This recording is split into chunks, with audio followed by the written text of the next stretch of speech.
क्षमा मागणारा माणूस जास्त धोकादायक. क्षमा मागणं, चूक मान्य करणं हा बहाणा असतो. पुन्हा पहिल्याच मार्गावर जाण्याचा परवाना असतो. कारण वाकावं लागलं त्याचं खोलवर राग असतो. कुणाचा तरी अपमान केला, सभ्य उद्गार काढले, आपल्या प्रतिमेला तडा गेला, तो साधण्यासाठी माणूस क्षमा मागतो. आपण मूळचे तसे नाही हे ठासवण्याचा तो दुबळा प्रयत्न असतो. क्षमा मागण्यानं पुन्हा पहिल्यासारखं वागण्याची मोकळीक मिळते. त्याऐवजी आपल्याला क्षमा कोणत्या कामासाठी मागावी लागते आहे याचं आत्मपरीक्षण करा. मला हे माहीत आहे. अखंड उत्साह, शोधक नजर, वक्तृत्व, प्रवासाचं विलक्षण हाऊस हे सगळे गुणविशेष विटॅमिनच्या गोळ्या खाऊन येत नसतात. कलमी आंबा हा मातीचाच हुंकार असतो. तसं काही व्यक्ती हे मादीला पडलेले स्वप्न असतात. वासुदेव बळवंत फडके, सावरकर आणि टिळकांसारखे खरेखुरे क्रांतिकारक विचार, तसेच लता, आशा यांच्यासारखे 3 टप्प्यांवर स्वरांच्या सततधारांनी चिंब करणाऱ्या पार्श्वगायिका, बडे गुलाम, अली खानपासून भीमसेन जोशीपर्यंतचे गायक, बाबा आमटेपासून तर शिवाजीराव पटवर्धनपर्यंत खरेखुरे मानवतेचे पुजारी, अशी सगळी माणसं पाहिली की सुजलाम सुफलामचा अर्थ सापडतो. राहिलेले सगळ्या जनगणनात जमिनीत फाड खुपणारे आहेतच. पण जेव्हा जमिनीलाच प्रसव वेदनांचा मोह होतो, देठालाही जेव्हा रोमांच आवरेनासे होतात, तेव्हा काडीचा हुंकार उघडतो. त्याप्रमाणे धरती अशा काही लोकांना जन्माला घालते आणि ती लोक एक वेगळा इतिहास रचतात. तुमच्या आयुष्यात येणारे सुखाचे क्षण हे पाऱ्याप्रमाणे असतात. हातात आलेसे वाटतात तेव्हा निसटून गेलेले असतात.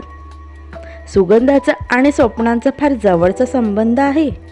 शेवटी दोघांचीही राख होते. पोळकी केल्याने सौख्या इतकाच त्रास होते. एखाद्याची ओळख होणे आणि नवीन्याला चटवणारी माणसाचं मन त्या ओळखीचाच विचार करत असते. शेवटी ही ओळख इतकी वाढत जाते की ती ओळखीचं बंधन होतं आणि कोणत्याही कारणानं त्या व्यक्तीच्या वागण्यात काही फरक झाला की आपण त्याचीच काळजी करत असतो की आता हा असा का वागला.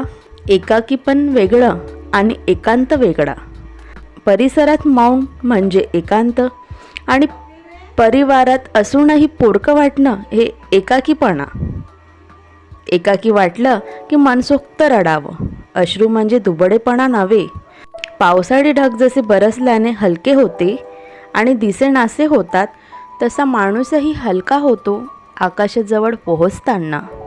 असंच कोणतं तरी दुःख पार केल्यावर तुकाराम तुका आकाशा एवढा असं लिहून गेला. चांदणं हे चांदणच असतं. त्याला ट्रेड्स, डिग्री नाही म्हणून अहंकार नाही. ते नम्र असतात. उन्हाप्रमाणे चांदण्याजवळ तरतम भाव नाही. ते जितकं प्रखर तितकंच सौम्य. चंद्रा इतका उदार्थ माणसाला मिळवता येईल का?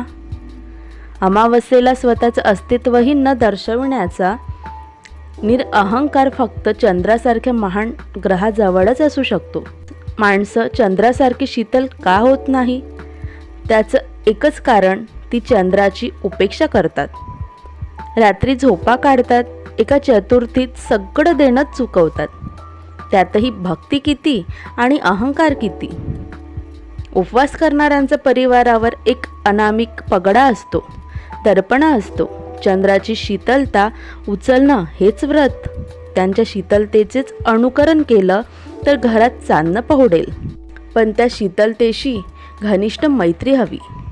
ती झोपून कशी मिळणार त्यासाठी? हे असं चांदणाशी संधान जोडवता आलं पाहिजे. समुद्रासारखा जीवही चंद्र दिसला की झोपतोच, मिठाला जागतो. मग माणसं अशी थंड का? ती शांत असतील उत्तम, पण ती थंड म्हणजे निर्विकार असतात. लेखक वपू काळे यांची प्रेरणादायी लेख तुम्हाला जर आवडले असेल तर व्हिडिओ नक्की लाईक करा, जास्तीत जास्त शेअर करा आणि माझ्या हृदयस्पर्शी चॅनलला सबस्क्राईब केलेलं नसेल तर चॅनल नक्की सबस्क्राईब करा आणि सोबतच बेल आयकॉन दाबायला विसरू नका. धन्यवाद.